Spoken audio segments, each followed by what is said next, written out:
I posted this in a different sub under my other name, but I'm done hiding and done trying to protect his name. I'm also on my phone, so it may come out strange. I, F53, have been married to my husband, M58, for over 30 years since I was 19. We haven't had the perfect marriage, but we've worked through life's ups and downs and made it through the tough times. The past 7-ish years have been the hardest. We have both been on medications that affected our libidos, where we went from twice a week to maybe once a month. I went to my doctor and had mine adjusted. He never did. It's been 6 years since he and I have had sex, period. Zip zero nada. But he was still affectionate with hugs, kisses for about 3 years, and it tapered to nothing. He was hanging out with his fishing or dog park friends more and more. He would go have beers, camp, swim, ect. I was never included or invited to go, and if I asked to go, I wouldn't like these people. They are too loud, politically different, etc. And he would take my car, park it, and carpool with his friends. Meanwhile, I would be stuck at home, no car, sitting on the couch, getting depressed and gaining weight. And that's how he liked it. Knowing where I was, what I was doing all the time. I hit a point where I was tired of being stuck and fat all the time, so I started losing the weight, and I started going on mini trips with my sisters, but I would ask him if it was okay if I went. And if he wanted to go with us, their spouses went as well. He always said no, and would complain when I got back home. Fast forward to March. Tension has been building. He has not been wanting to do anything with me at all. We would make plans and he would forget and make other plans, rather than keep our plans. And reschedule. Nope, I would be iced out. I could never get him on the phone, and if I did, I was lucky if I could keep him on for longer than a minute or two. So I spent 10 days house/dog sitting for my sister and her fiancé. I stopped by the house one day because he said he wasn't feeling good and brought him soup. I had a doctor appointment. And after losing over 100 pounds, I was dressed up a bit. He told me I looked like a whore with my boobs hanging out. I was dressed in my profile picture outfit. Off-the-shoulder top, jeans, and low-heel slides. Nothing that remotely says modern-day streetwalker. I left upset and in tears and didn't talk to him for 2 days. I returned home on a Sunday after my sister got home, and I had an anonymous letter that was mailed to me. The letter was typed out, as was the envelope, and I nearly threw it away, thinking it was just junk mail. It wasn't. A week before my 35th anniversary, I find out my husband has been having a 2-year affair with a woman in our community from the dog park. This letter went into detail of where they hang out, that when he says he is camping, they are together, etc. And all of a sudden things start falling in place. Why I was never invited to go along, why he took my car, I knew about her, they were friends. He used to talk about her quite often, then just stopped, but used to talk down about her. She's not attractive, she's really single-minded politically, etc. Plus she was married. My heart was shattered. I slept on it a few days, did some research, and found he spent 90% of his free time on the phone with her, on average 7 minutes 8 times a day, collectively 2+ hours total a day. I went back the 2 years in our phone logs. There are hundreds if not thousands of calls between them. After 4 days, I broke. I went to confront her. I went to her house. I pounded on her door and rang her doorbell, yelling at her if she was woman enough to sleep with a married man, she should be woman enough to talk to his wife. She wouldn't open the door, and sent a copy of the Ring video to my husband. So he knew before I got home. My sister was on the phone listening when I confronted him. I threw the letter at him and asked him why. Why her? What does she have that I don't? Etc. He totally gaslit me. They are just friends, they have a lot in common, he's not giving her up, it's my fault, I'm lazy, I don't do anything, ect. He talked down to me worse than if I were trash on his shoe. And the topper of it all, he wanted me to apologize to her for embarrassing her in the neighborhood because it was early morning during school drop-off time, so a lot of people were out. I think not. I've asked for divorce, he says no. I've asked to talk about stuff, he says no. This Mother's Day was the first time I got nothing. Next night we were to eat together. He went to drop off some supplies, left at 5:30. I asked what time will you be back because I'll wait to eat with you. He said 1 HR max and to wait for him. By 8 I finally text him, "Hey, what time are you coming home? I'm waiting for you to eat." He texts back 20 minutes, comes walking in at 9 with attitude, and says, oh, the people he dropped stuffed off to took him out to eat. So I gave a stank face and got up to fix something, and he asks what's my attitude for. I said you couldn't have texted me. He says, oh, I forgot. I popped back with, yeah, you seem to forget about me a lot lately. He starts a big fight and starts throwing stuff from 30 years ago in my face, and any little thing since then. I'm done. I am on disability, but went back to work and possibly a second job on top, have a stash account, am looking for a place to move into. I've filled out the divorce paperwork twice, I just can't seem to file them. When I flip script on him and act like I don't give a care, he wants to be husband of the year, minus the physical part, 'cause no. So I put a GPS tracker in his car, ethical. Not really, but to get the completed evidence, since I have to do this without an attorney. I want to cover all my bases, so I stuck it in his car. Not even 3 hours later did I have a chance to see it at work, his trip to the park. Straight to her house. And he comes back an hour and a half later with an attitude towards me, person female. I've had a horrible past 2 days and needed some support. And have had zero zip zilch from anyone. Not him, not friends, not family. And frankly, I'm tired of it all. When someone needs help, support, and a tab boy or girl, I'm there 1000%. In any way I can be, no matter what. For me, crickets. My first week on my job, I worked 106 hours, which in itself is a lot. Throw a dementia patient in with it.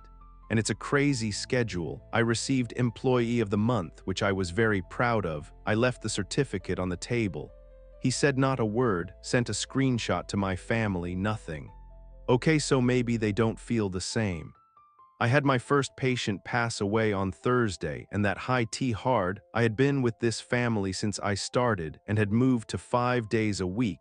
And yes, you're supposed to keep a distance, but you're also human. A hug or an I'm sorry would have helped, but again, nothing. He's more worried about his whore. My family says nothing at all. I'm here, like WTF people, yet everyone is calling me about their problems. I'm really trying to be strong and fake it till I make it, but I feel like I'm going to snap. Well, I did it. I filed. It was a bittersweet moment. It really was, because there is a part of me that does love him and misses the guy I married. I miss the guy who danced in the kitchen with me to our song, or who remembered the little things. What I won't miss and have learned to hate is the man who will lie straight to my face, who has no problem telling me to FXXK off to my face, and the next morning act like there's nothing wrong, who will tell me he is going to the park but goes straight to her house. The final straw that made me snap was in addition to my uber crappy week I had previously on Sunday. Father's Day, he told me he was going to the sporting goods store. I said okay. No worries, I had worked the night before, stopped at the store on my way home, had a roast cooking for him that he wanted. It would be ready in an hour. So he lives. Does he go to the store? No. Straight to hers and parks in the garage. So I try to call him, no answer, so I text him. Because I was done, you need to come home, we need to talk, I know you're not at the sports store. I wait 20 minutes, nothing, so I call her number. I know my husband is at your house, hiding in your garage, you want him, fine, you've won, I'm done, congratulations, come get his dog and his stuff, I'm done. Obviously, he doesn't want a woman who has fought for and loved him for 35 years, I'm done, you've won. He comes in 20 minutes later with a Walmart bag and receipt like I'm a dummy. And he is mad at me because, in her line of work, her phone is important, she feels harassed, and may need to change her number, person female. I said nothing threatening, I just said dinner is ready. He told me a friend got dinner for him. I dished up for my son and I and threw the rest away. Next day I had melanoma removed. He had to drive me, couldn't ask me how I was, how it went, nothing. All he said when I got in the car was, I'm hungry. I just shrugged and said I need to go home. Tuesday I went and filled my paperwork. He has not been served. I had to tell my kids first, which I did over the weekend. My neighbor will serve him Tuesday night when I'm at work. I've given myself till August 31 to relocate. He's had her in my house when I was in Colorado. I will not remain here. So if anyone in the Inland Empire, SoCal, Riverside, Corona, Elsinore, Chino, Norco, and surrounding knows of a casita, back house, mother-in-law suit act, a two-bedroom would be awesome. Small dog, friendly, she's 6 pounds, small yard, affordable, I'd appreciate the heads up. TLDR, I had to go to MC with Jane and depression has arrived. Hi again, champions. Thank you all for your DMs and comments asking for an update. Sorry to tell you depression has kicked in. Let me walk you through. Several things have happened in the last months, but today, February 17th, my divorce is complete. I am a single man again. First, let's go back to October 2022. At last, I had a good peek of my life as single man. I've been going to my parents' house to learn to cook. I like cooking a lot. Last weekend, I made bread myself. It was kinda ugly but delicious. I'll practice a lot to bake a cake for my godchildren for their B-Day next March. Also, I noticed I'm very intolerant towards cheating topics. Have you seen the sitcom, The Office? It used to crack me up, but now that I saw the cheating and gaslighting, it stopped being funny to me, even if they try to hide it as romance. I can't tolerate it. I bet none of the writers have been cheated on. I spoke to my attorney. He mentioned Bird Brain's sue proceeded, and that reminded me I wanted to have a chat with Frank. Long story short, I met Frank and he told me Bird Brain was fired the same Monday I met him. And yes, he was living illegally at Frank's father's house. Since Bird Brain was his employee for years, Frank made a civic sue for trespassing, meaning he can't be near Frank or any of his properties for the next 5 years. If he does, the cops will be involved. I asked if Jane would be sued too, but he said Bird Brain confessed she was unaware of all the situation and that she just went to the house to exercise with his guidance. They used the repaired equipment to exercise. Besides, Frank assumed Jane and I were still together and he felt he owed me that. Frank is very cordial and friendly. He was cheated on in his youth, so he has zero tolerance on the topic. He gave me something. He said, "You're gonna love this." He showed me his phone. It was a soundless video from one of his CCTV cameras. It took me a minute to recognize it was showing the gym's cafeteria. All tables are empty but one. There is a man sitting with his back to the camera. Then a huge muscular back appears and I recognize Harry walking towards the man. I ask, "Is that?" Frank nods and I continue watching. Harry puts his hand on Bird Brain's shoulder. Then Bird Brain covers his face with his hands. I can tell they are chatting, and finally both men walk towards the camera and Bird Brain's face can be seen clearly for a few seconds. Sad expression, red eyes and tears on his cheeks. The video ends when they are out of the screen. We both laughed. I said I'm gonna put this video as my screensaver. It was taken the day before Bird Brain was fired. I've gone to my first session with the psychiatrist. He said I have signs of depression due to my anxiety combined with my insecurities, so he prescribed a soft antidepressant pill daily until next session. At the time, I didn't feel any different. Also, I started taking kickboxing lessons.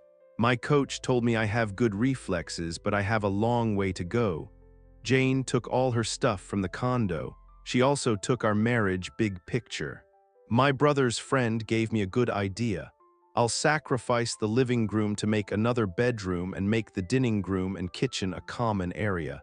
So it will have 3 bedrooms. I hired a guy to take care of it. My attorney informed me Jane has her own attorney and he requested a meeting. I asked what I have to do and he told me to play along. He'll do all the talking, I just have to agree. Unless my lawyer thinks they make an unreasonable request, he'll ask for a timeout to discuss it.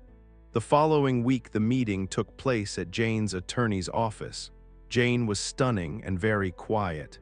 She was trying to steal glances from me. After the proper introductions, her attorney M50-ish mentioned since I've already refused to pay alimony, the issue concerning to her client won't be mentioned, Jane's adultery. My attorney said that's fine if it is listed for the record, which her attorney reluctantly agreed. Then they proceed to split our assets, which was pretty fast because I don't want anything, and Jane said she has taken everything she treasures. Besides, we didn't have expensive stuff. Finally, her attorney asked for 5 sessions of marriage counseling and added if I agree and attend with an open mind and honesty, his client guarantees a smooth divorce. My attorney reduced them to 3 and NC between sessions. I made a worry face to my attorney and he kicked my foot under the table, meaning to play along. I saw Jane and she was making a face I've seen when she really wants me to do something, so I made my face of okay, you win. And she smiled, marriage language again. Later I asked my attorney if MC is necessary. He said it is. Because the judge who will be assigned to our case may agree with Jane since she's making the attempt of reconcile while I am not. Or the judge may agree with me and ignore it. So attending to MC is a necessary risk. I said she was the one who cheated. He told me I've already asked for a compensation and the judge will overlook her adultery. The judge has the power to divorce us right there, or she may order more counseling and or a period for reconciliation.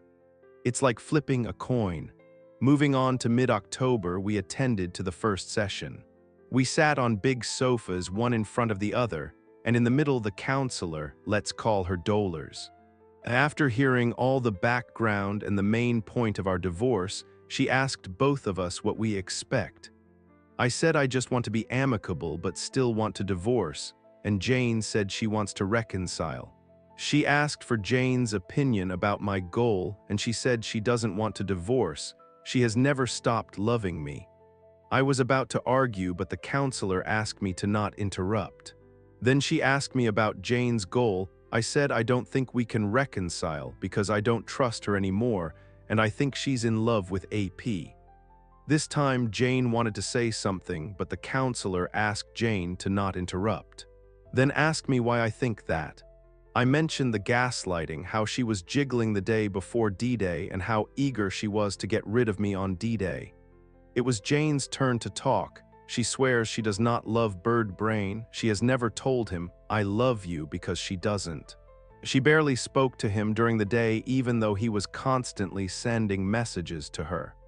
She assures me she doesn't know important stuff like his B-Day, but she confessed she liked the thrill, the secrecy, the staring from other people. She wanted to show me from her phone she wasn't talking to Bird Brain that night. I said her phone is useless because she used to delete conversations. Dolers mentioned there are apps that can recover deleted messages. I said, oh yeah, but Jane was silent and I could see she was thinking very fast. Dolers and I stared at her and she was making nervous movements. I said, will you give me your phone? Jane looked like she wanted to argue but kept silent. I said, you are still in contact with him, aren't you? Jane almost screamed, no. I swear, but she was hesitant about giving me her phone, and finally she gave it to me and said, please, remember the Jane who texted is not me anymore. I said, what does that mean? I beg you, don't make me say it. I was in the fog. I asked Dolers about this affair fog. She told me from her experience it looks like the judgment is clouded by the excitement and focus on a new relationship. So the subject's mind can't comprehend or just ignores the consequences of their actions. It varies a lot from person to person. Jane told me, I'm deeply sorry for all I texted to him. Now I can't understand why I was so disrespectful to you. At that moment I wasn't sure I'd want to know what she meant. If she trashed me like Bird Brain did, it would be a massive blow to me. I confided her everything about me. Next, Dolers asked me what it takes for me to reconcile. I told her there are 2 major obstacles I don't see how to overcome. Number 1, she lied for a long time and I can't trust her anymore. No, 2, I can't be intimate with her ever again since she gave her body to another man. This made Jane tear. She says it was purely physical, like using a dildo. Besides, she swears Bird Brain wasn't very impressive at all. I reminded her my reason number 1. She insisted, almost desperate, I have never made love to him, you are the only one. I just felt angry and yelled back, and that's why you didn't touch me for the last months. Dollars asked Jane her reasoning to cheat on me. She spoke about she being the chubby girl, bullied and ignored. She was very lonely when she was a teenager. At university, she was friend with some girls, but they tend to leave her behind. If it weren't for her great grades, they would have completely ignored her. Then we met, and it was like finding a twin soul. When she lost weight, all her fat went to very strategic places that made her look voluptuous. At first, it was scary when men stared at her, but when Flirty and her friends told her she's hot and beautiful and that she must be confident of herself. That's when she started enjoying the attention, and her ego went to the clouds when she saw Bird Brain staring at her too. She told me, "You don't know how it feels to be ugly." I told her I do. I lost count o' reactions and friendzoning. At job, female colleagues made a list of handsome male colleagues, and I didn't figured in it. I am still unattractive, and I didn't care because I had a person who loved me. But that person traded me for a better-looking guy. That sentence made her tear again. I belong to an ethnicity very bullied in my country, associated to poverty and ugliness. I had very hurtful nicknames, and according to my therapist, that's what made me gain weight, like an armor to protect my wounded ego. Dollars asked me if I can see she's remorseful. I said I can tell she is, but just because she's been caught, not for her cheating. Jane said she knows she screwed up, that's why she confessed to all people we both know. Dollars was specially interested in this confession and asked Jane why she confessed to people unaware of our marital problems. She said she knew she deserved a punishment. It wasn't enough my anger and cold shoulder. Many people called her and breathed her. She listened to every word, every insult, and every swearing. SIL can confirm she did. She has lost friendships, and mostly my relatives have disowned her, but she gladly took that bitter step if it would help to reconcile with me. I was out of words. Dollars told me most unfaithful people tend to hide their cheating as a negation mechanism, but Jane didn't. She owned her mistake. That's something I should give her credit for. I asked what would have happened if I still were unaware, if today I were still clueless. She said Bird Brain was getting very aggressive and he was demanding either he or she tells me about the affair. He used to scare her saying something would happen to me and she was afraid what he would do. I scoffed. In her own words, "I think you finding out was the best thing that could happen." It made me react and realize how screwed up I was. I told her I know Bird Brain is in love with her and she already knew. That's why he hates me and used to trash me, and he was demanding to disrespect me in my own house. He knew if I was in the picture, Jane will never be his. Dollars asked me, "What does your wife win asking for this marriage counseling? If she's so in love with Bird Brain, wouldn't she be eager to divorce you sooner? Why is she making all this effort?" I must remind you she has already lost her acquaintances' respect. I couldn't answer. I know I'm not her meal ticket. She had a very decent job and she can get another one easily. She's not homeless nor disowned from her sister. Then I said, for the sake of the argument, let's say we reconcile and we live together again. What would happen then? I doubt everything she tells me. Every time I'm not looking, I'd suspect. It'd be torture for me, Jane said. I know it would be difficult, but I'd never give you reasons to doubt me. I responded. You wouldn't for now, but what about in 2 years when the dust settles? When I have signs of trusting you again and another Dutchie bag catch your eye or stares at you? Jane kneeled in front of me looking me in the eyes. I'd never hurt you ever again. The 2 most devastating experiences I recently had were when I received the divorcing papers and thinking you may have been badly injured when they called me from the hospital. If you give me another chance, I'll always remember this 2 times I thought I lost you and devote my life to make us happy. I was out of words again, so I just scoffed again. By the time the session was over. At home, I checked Jane's phone. I noticed Bird Brain is still blocked. I unblocked him and a lot of messages came. Babe, are you okay? Babe, call me. Babe, I'll go to your house to check on you unless you call me first. Babe, where are you? I bought an app to recover deleted messages. I was very nervous. I got most of the earlier messages back. The older ones were difficult, so I got a few of them. I was expecting she being disrespectful to me, but she tries not to mention me. I found some sexting conversations, but knowing Jane, she didn't enjoy it. Birdbrain uses rude words a lot and Jane hates that. He called her babe and some other ridiculous pet names I didn't even dare to use when we were in the honeymoon phase. Lots of I love yous from him, but I didn't find a single one from Jane. I felt some relief and then punched myself because I shouldn't feel that. Also, as Jane said, Birdbrain used to mock me. He called me fatty, pathetic loser and little girl. Whenever he mentions me, Jane just said, "I don't want to talk about my husband." In the most recent messages, I can tell whenever she didn't play along, Birdbrain got angry, and he told her he was on his way to my job to tell me everything while she begged not to. Obviously, it was just a bluff. He doesn't know where I work. I looked for the messages at D-Day-1 and she didn't texted him. No call records either. I snooped some more and saw she was messaging to a chat group with Flirty and 2 other girls that night. They are hilarious. Some of their comments made me chuckle. At D-Day+1, Jane was kicked out of the group. The next MC session, it was related to our past. Dolers asked how we met. It was at the university. We both were in the library doing homework. I had the last copy of a certain book. Jane asked me for it because she had to go home early, but I also had to go to my job, so we needed it, and I told her we can photocopy it.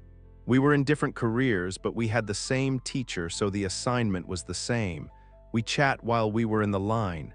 We hit it on, and I noticed how beautiful, intelligent, and kind she is. She just thought I was a good person. I lent her the book, and I got the photocopies. That way she had to return the book to me and we would chat again. I arrived late at work, but I felt it was totally worth. We were friendly until I invited her out, but she turned me down. From there, I just greeted her in the hallways like a friend, but I didn't make a move on her.